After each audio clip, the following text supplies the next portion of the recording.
Mas deixa eu formar uma base nisso aqui para mostrar para vocês. Quando lá no Velho Testamento havia a sombra das coisas que viria a ser real. Porque se eu coloco minha mão contra a parede, ali está a sombra. Mas quando eu vou me aproximando a mão da parede, que eu coloco a mão na parede, a sombra desaparece. Então, você tem a sombra enquanto o real não chega. Quando o real chega, a sombra desaparece. Então, lá no Velho Testamento, as coisas eram sombra do que viria a ser real.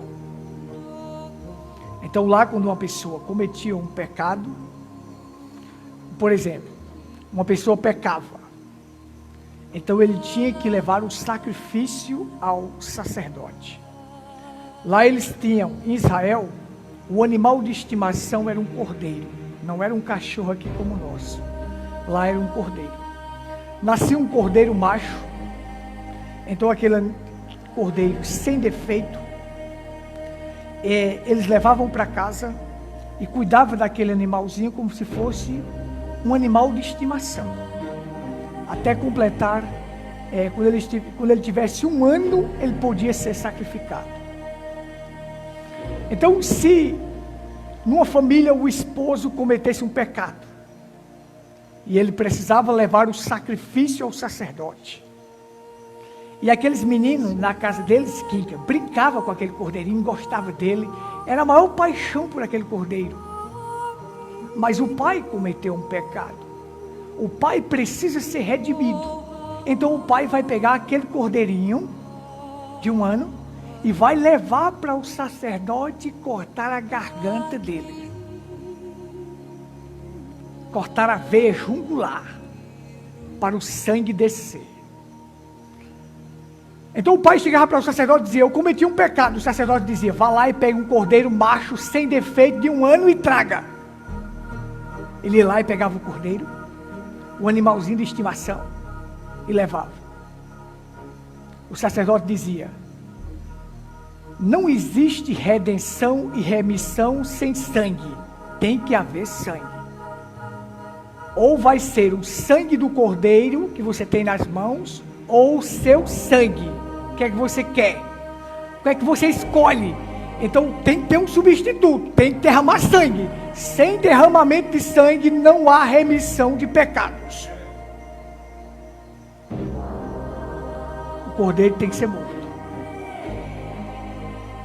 Esse é o seu cordeiro, macho de 1 ano sem defeito. Ele tem que ser morto. E aí ele entregava para o sacerdote disse: coloca as mãos na cabeça dele, transfira sua culpa para este inocente, porque esse inocente vai morrer no seu lugar, por causa do seu pecado. Foi o seu pecado que vai fazer esse inocente morrer por você. Então ele colocava as mãos, transferia a culpa para aquele animal. O pecado que ele tinha cometido, vamos dizer que ele cometeu qualquer pecado. Ele transfere para aquele inocente. E aquele inocente, o sacerdote amarra as mãos, amarra os pés, bota no altar e chega com um cutelo e corta a veia jungular. Aí o sangue começa a descer. E quando o sangue vai descendo, aí aquele animal começa a tremer. E aquele adorador, aquele homem que cometeu o pecado, estava só olhando ali e vendo aquela condição e dizendo, pensando assim: era eu que deveria estar no lugar deste inocente que está morrendo por mim. Era uma cena tão triste para levar um pecador a não pecar mais. Mas não tinha jeito, o pecador voltava a pecar e tinha que levar outro cordeiro. Mas a cena era mostrada para ele, a impressão visual era mostrada para ver o quanto sofre o pecado, o que o pecado faz com o inocente. A intenção era essa, era levar o pecador a não pecar, mas aquilo não arrancava o desejo dele de pecar, porque o espírito daquele animal não podia voltar para aquela pessoa e entrar nele. Vocês estão entendendo? O espírito do animal não podia, porque o animal não podia, porque ele era um animal. E animal nem alma tem. Mas aí vem o real, o perfeito, o completo, o sacrifício completo, o Cordeiro de Deus, Jesus Cristo, o inocente, o sangue justo, sem pecado, que vai morrer por esse miserável pecador. Mas quem cometeu o pecado foi o Cordeiro Jesus ou fui eu? Fui eu, mas quem morreu foi ele. Então ele é o meu Cordeiro. Mas aí o Espírito que estava nele, que era do próprio Deus, virá para entrar nesse adorador e arrancar deste homem o desejo de pecar. Estão entendendo? É para arrancar o desejo de pecar. Então eu tenho que ter a lembrança, para eu estar aqui como um homem justo, justificado, limpo, purificado, teve que morrer um inocente no meu lugar. Um inocente foi sacrificado na cruz do Calvário. Cristo foi sacrificado aonde? No meu lugar, para salvar esse miserável pecador.